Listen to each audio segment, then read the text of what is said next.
Alrighty. Welcome everyone to how to get the most or how to get the most out of hackathons.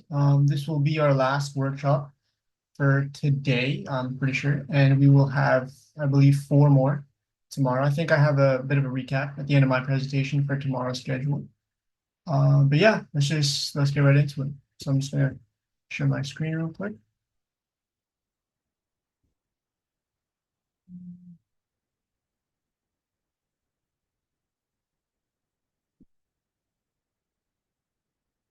Everyone see that.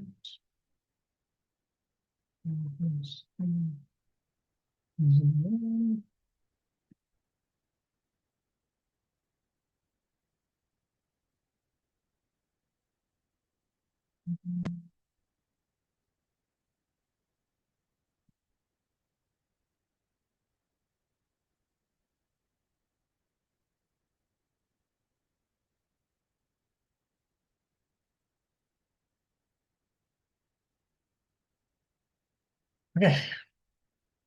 All right. So can anyone see my screen? Let's just start off with that. Let me go back. Can anyone see this?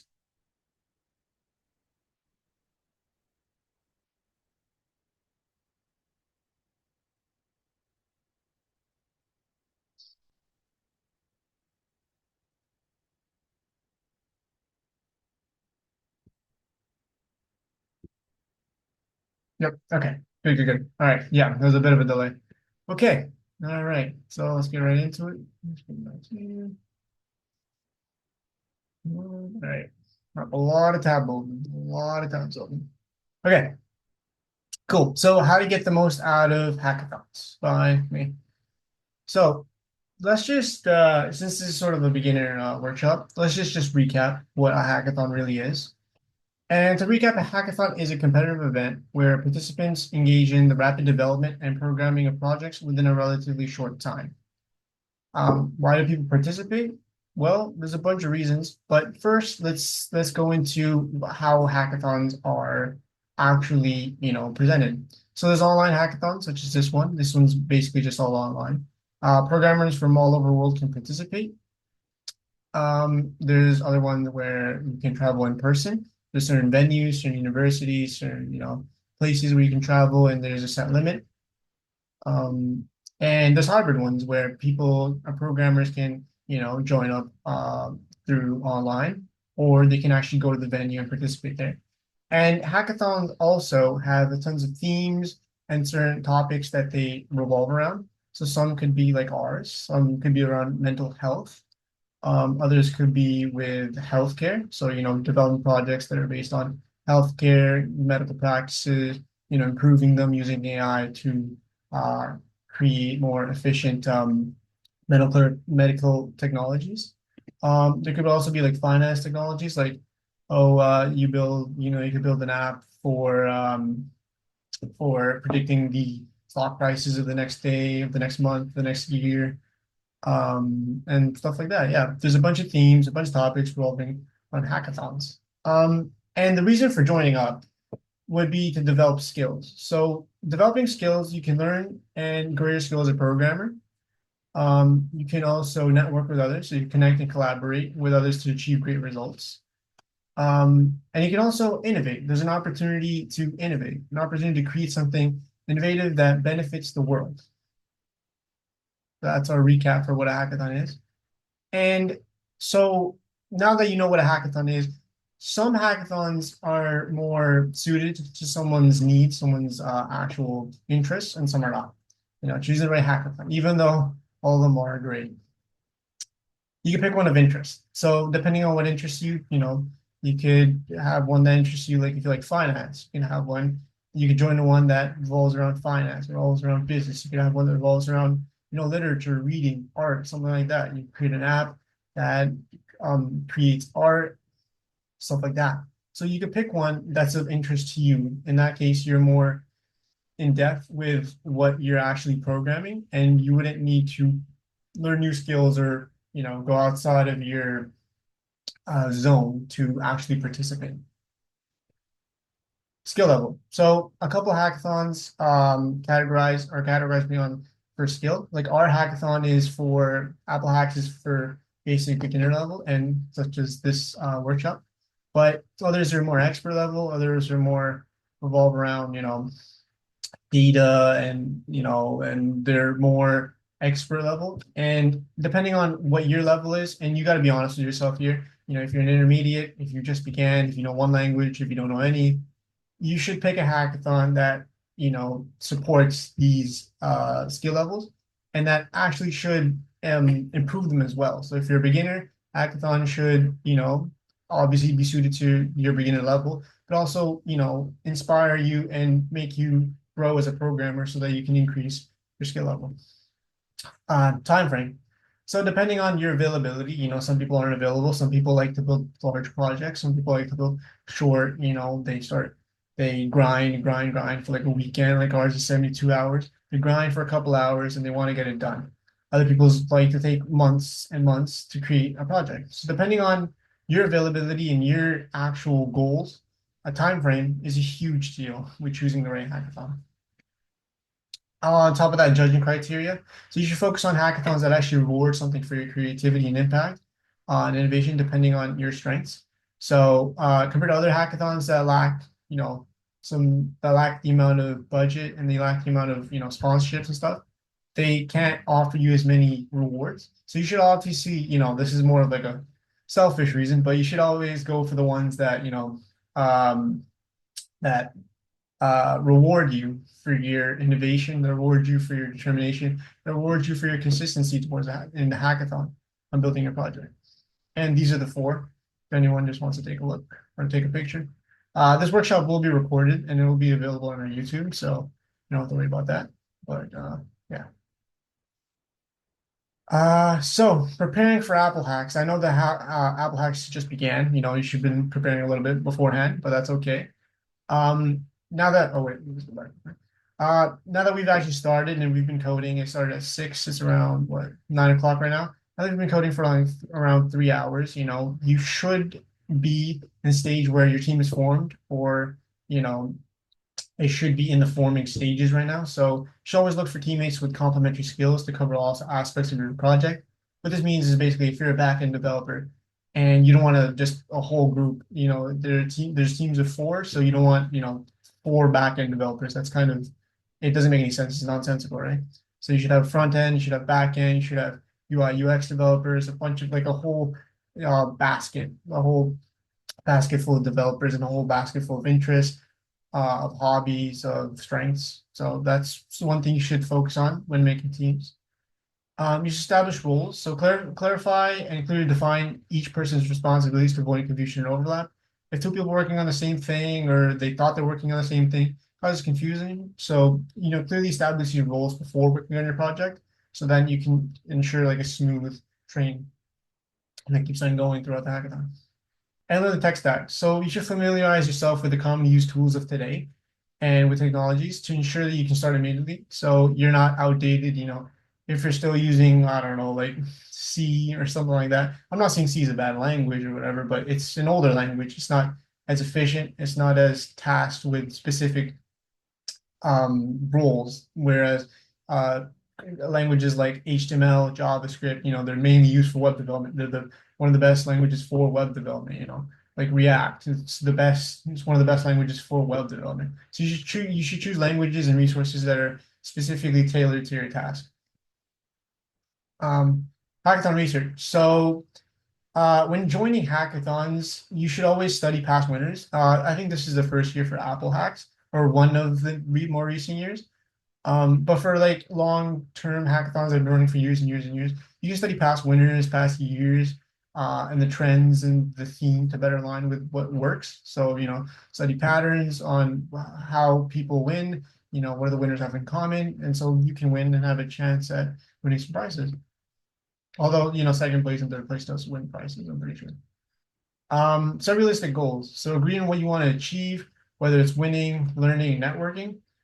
Some people have different goals. I believe that I went to a hackathon one time and It was one of my beginner hackathons, and I didn't know how to code well at that time, and I just wanted to network. I just wanted to meet as many people as I want, attend all the workshops, learn as much as I could, so then I could be more prepared for my next hackathon. Some people might have this goal in this hackathon, attending workshops, just learning from the resources we have to offer. But yeah, it just depends on your goals and what you want to achieve in this hackathon. And prepare resources. So you should gather all your resources ahead of time to streamline the development process. Like I said before, with the languages, maybe not languages, maybe it's APIs, maybe it's IDEs. It depends on what your group needs, how they work, what their strengths are. And you should always, prepare all those resources before you actually start coding, so then everyone's just on the same page. So project design overview. So this is sort of like what this is to just make the project process more simplified, basically. So first thing any group should do is identify the problem. Should understand the problem, brainstorm solutions, and select the best idea. Should always have a singular problem to start off with. And then after that, you should plan the project. You define core features and assign roles and create a timeline. So an example of this is our hackathon. We want to create our theme is around mental health, right? So identify the problem. Identify a problem. Maybe a problem is that mental health isn't, as known or as it isn't as well shared around the world, right? Maybe you want to build an app or something that kind of influences this sharing, this this spreading of this awareness of mental health. Maybe you could do that through AI. Maybe you could do that through some social media mention. But you should always define the core features and assign roles and create timelines. Don't focus on more eccentric features. Focus on the core main details of your project. And then beyond that, you should start building. You've identified the problem, you've planned the project, now you should start building. So you should set up some development environment, and work on core functionality and test as you build. Test for sure, because things come up wrong as well. And you have 4 people working on it. People say the more the merrier, but with more people, people have their weaknesses, people have their strengths, they're varied. So you should always test as you build, because it streamlines the process, it makes it more efficient, and you're more likely to find success in this way. And polish and test, like I said, enhance the UI, UX, fix bugs and optimize, prepare for the demo. You should do polish and testing, or like the end testing and polishing, after your core functionality has been built. So as long as everything is working, it may not look pretty, but as long as it's working, then you can start enhancing the UI, then you can start enhancing the UX, and preparing for the demo. And now the demo will be against our judges, obviously. So presenting the project, this is the last step to your hackathon journey here. Crafting a clear pitch, demo your project, and make sure to engage the judges. You only have like around 3 to 5 minutes, I believe. So you should always develop a pitch that makes your project look eccentric, makes your project look refined, even though it may not even be finished. But as long as you could present your idea, present your justification, present your solution, and wow the judges, you'll have success in this hackathon and future hackathons as well. So handling challenges and setbacks, and there are a few here. But first thing you should do always, and that's why I have it in the first slot, stay positive.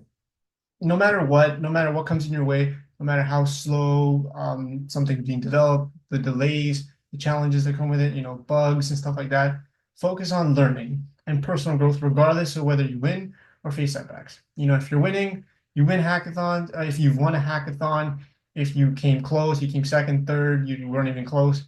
As long as you learned something that you didn't know before the hackathon, that's a success. That's always going to be success. Hackathons are in a competitive setting to win, but excuse me. But as long as you learn, that's the main purpose of a hackathon, learning. And our hackathon is more suited towards like a learnathon as well. So you don't actually need code to even submit a project. But as long as you learn, that's all we care about. And that's what anybody cares about. That's a successful journey.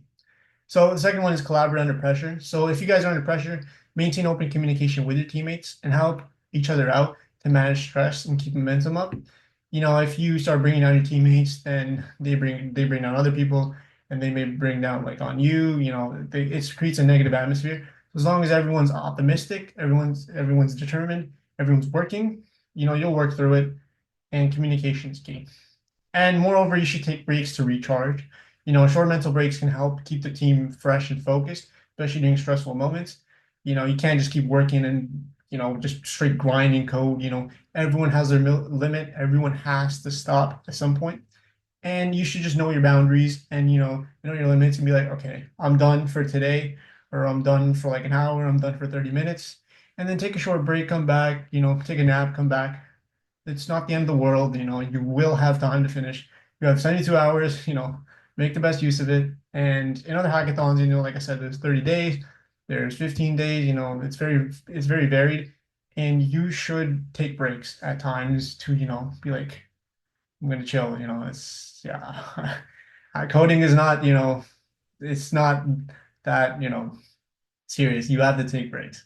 If, you're having challenges, you're having setbacks, that's the best time to take a break, I'm not gonna lie. Adapt your project scope. So if time's running out, and you're not done or something's going wrong, prioritize features and deliver simplified but functional products. So let's say in the example I gave before with mental health, you're trying to build an algorithm that spreads awareness for mental health.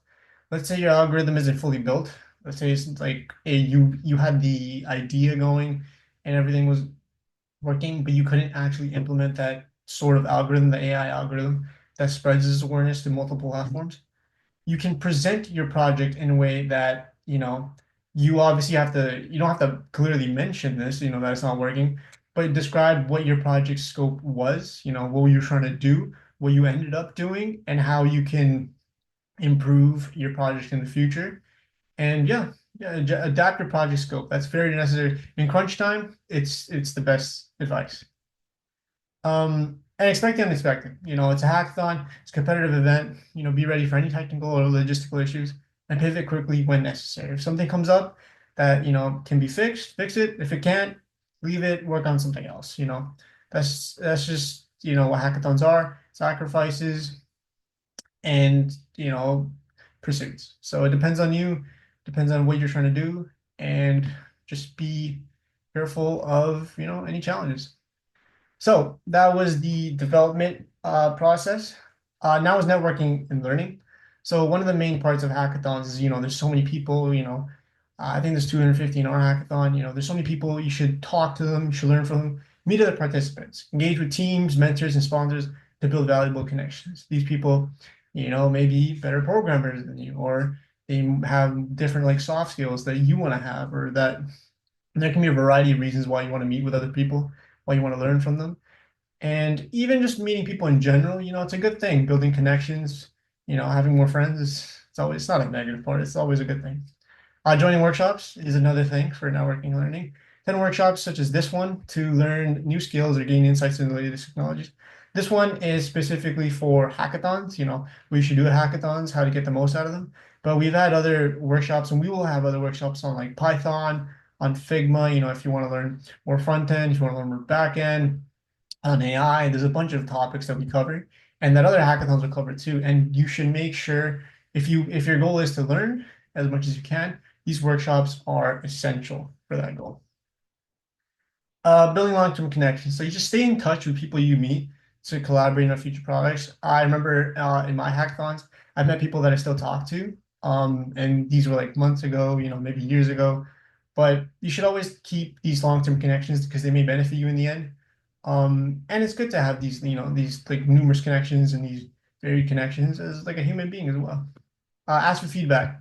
So use mentors and judges to get advice on your project. You can ask your friend if your project to test your UI, to test your UX, and if they find a bug, then you can fix it. Just always ask for feedback on anything, and don't be, I should say this, don't be sensitive. Ask them to be harsh, ask them to be critical of it, because that's the only way one can improve. And share ideas. So you can collaborate, even though it is a competitive event and you're trying to, be the best person. You don't have to bring anybody down. You can collaborate with other participants to enhance your own project, even to enhance theirs. Maybe they know something you don't, maybe you know something they do. It's good to work with each other and so that everyone wins. Post Apple hacks. So that was everything in our hackathon or in any hackathon that someone should be aware of. Post Apple hack. So what happens after a hackathon? What should you do? Well, there's a couple of things. You should reflect on the experience first. Analyze what went well, what didn't, and identify areas for improvement for future hackathons. So let's say in a hackathon, your front end went completely well. You built a really nice app, but the back end, the functionality wasn't working. Maybe you should focus more on the back end next time. Continue developing the project. So if the project has potential, consider refining it after the hackathon or even seeking funding. Let's say you had a great idea during a hackathon, like that mental health awareness app that I said. You want to pursue it. You want to keep going. You want to build a better app. By all means, go and do so. It's your project. It's what you made, and if you want to refine it, if you want to keep going with it, go ahead. It's your project. And follow up with contact. Like I said before, reach out to people you met, mentors, sponsors, other participants to maintain those friendships. So that way you can benefit, that way they can benefit, and that way everyone has someone to talk to. Showcase your work. You can publish your code or project on GitHub or other platforms to build your portfolio and attract attention. That's one of the great aspects of hackathons. They don't force you, but they encourage you to build projects, to build innovative projects above all else that showcase your critical thinking, that showcases your creativity, and a bunch of all other things. So, publishing this work could go a long way. Plan for future events. So look for new hackathons to apply to apply what you've learned and improve your skills even further. Like I said, choosing the right hackathon. Maybe in your first hackathon you were a beginner and you kind of improved and now you want to go intermediate. Depends on your goals. Your goals will always be changing. Your goals will be varied. So depending on you can plan for your future events after this hackathon and after any hackathon you've joined. So takeaways and final tips for this workshop. You should maximize learning. Above all else, that's one thing that you should learn. You should take away from this workshop, that using the hackathon experience is an opportunity to acquire new technical teamwork and problem-solving skills. Always learn from your coding, from programming, from workshops, always be learning. And iterate for the next hackathon. So apply lessons learned from this event to improve your approach for future hackathons. If something worked here that hadn't worked before, use it again. If it ain't broke, don't fix it. Unless you want to improve it, then break it down and fix it. But always iterate. Always plan for the future, and that's one of the tips I have. Focus on personal growth. Winning is great, but the experience and skills you gain are far more valuable in the long run. So that's one of the ones. Always focus on personal growth. Learning, growing. Be a part of your community. Or our community. Stay connected with Coney Campus for ongoing opportunities to collaborate and grow. This is sort of like a personal thing, but Cody Campus is an excellent organization that promotes coding and promotes hackathons. So another way you can, be a part of the computer world is by staying connected with us. And encourage others to share your experience.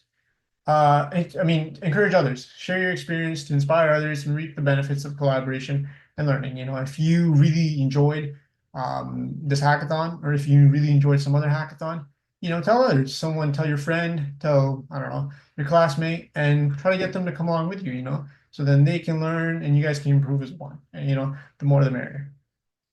And above all else, you should always have fun. Always have fun. It's a hackathon. It's a cool experience, and you're building something that, you should be proud of, and just have fun. It's one of the best advice that anyone can give you. And next up, so that's the end for this workshop. Next up, tomorrow, so we'll be having our Web Development 101 workshop tomorrow, September 7th, 10 a.m. Eastern Time. Enter the Figma will be tomorrow, 12 p.m. Eastern Time. And also watch out for any activities. I think we have two. We have this Fortnite tournament and Scribble.io that will be happening a few times during this hackathon, so watch out for that. Our next workshop will be training AI assistants at 2 p.m. tomorrow as well, and a machine learning and AI workshop, which will happen at 4 p.m. Eastern Time tomorrow. And this workshop has now concluded. Thank you for your time, and keep on coding.